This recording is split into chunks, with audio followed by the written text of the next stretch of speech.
The Jabees Firefly Vintage offers some really interesting features and specs at a pretty decent price point, but I'm not sure if these features and specs are necessarily worth it at their given price. Now we're gonna run down the spec list first, and then we're gonna get into some of the build quality materials, a microphone test, a latency test, and then finally what my user experience was like. Now running down the spec list, these headphones feel like most other generic no-name truly wireless headphones around the $50 price point in 2022. They have all of the features that we've come to expect, and yet they don't seem to have much in the way of like special features. This is what I mean. Now they feature Bluetooth 5.2 with apt-x, fantastic. They have a gaming mode, great. They have a touch panel combined with a push button, which is an interesting set of controls that work pretty well. They offer some transparency modes, and then they offer just their normal environmental noise canceling, which isn't active noise cancellation like we see at other headphones of this price point, but they do feature IPX5 waterproofness and Qi wireless charging. As you guys can see, this is a weird and interesting set of features because while they do offer apt-x and CVC 8.0, because they're IPX5 waterproof, their microphone is likely to just sound all right because it has to be waterproof. Look, give them a listen and tell me what you think. So here's the Jabees Firefly in a quiet office. Mic test, how do I sound? Now here's the Jabees Firefly with some simulated crowd background noise. Last time, because these headphones were waterproof, they had a difficult time picking up the sound of my voice. But how do I sound? You be the judge. Okay, now that we've talked a little bit about the specs and the microphone quality, let's talk a little bit about the design, the build quality, and the materials chosen with making these. Now, starting off with the case, it might be one of my biggest disappointments because it's large and very deep. But when you open up the case, the lid still has this weird hollow feeling, which tells me that they could have made the case possibly a little bit smaller. Now the case has an identical design to the original Jabees Firefly case, and it seems like they just added a bronze color on top.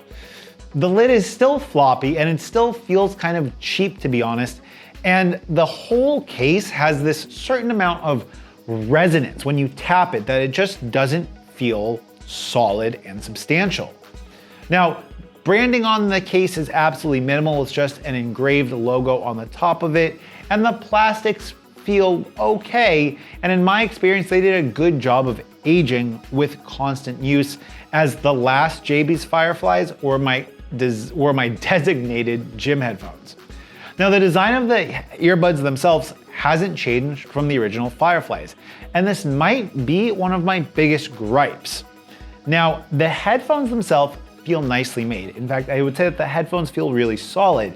It's just that possibly the weight of the actual battery being on the outside of the headphone or something about them means that if you have smaller ears or shallower ears in particular, these headphones will always feel like they're kind of coming out of your ear.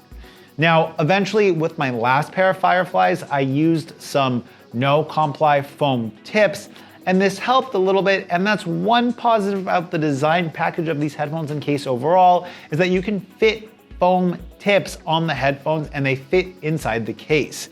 Yet still, the headphones always seem to feel like they're falling out of my ears, and this could just be a weight distribution thing, but I want to put that out there for all users.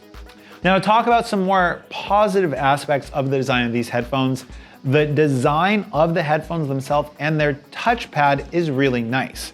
Now in the last pair of Jabees Fireflies, you had to actually press the button all the way in your ear. Now this rubberized button was nice because you knew where to touch, but in this new pair, Jabees has made that rubber button a capacitive button. And now when you actually press the headphones all the way in your ears to the physical button, you activate other features.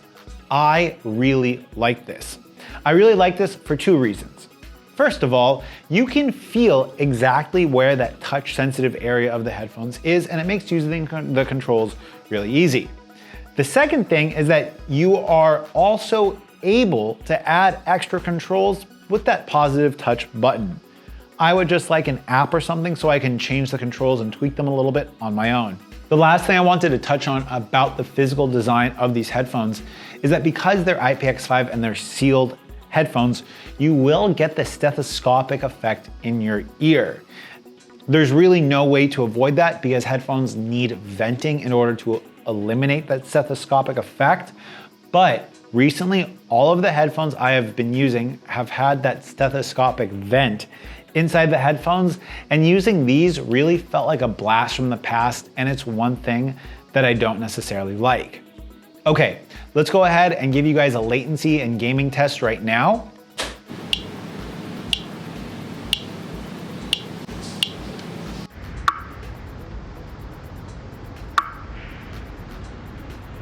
Now, as you guys can hear at that latency test, even though they have apt-x, even though they have Bluetooth 5.2, they still have latency.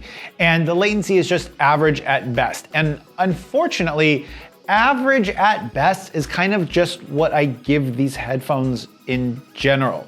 The sound for them is okay. They sound like really kind of popular headphones with really, really thumpy, thick bass, recessed mids, and kind of bright highs. The highs never got that shrill. The vocals always seemed a little bit like renounced and put back.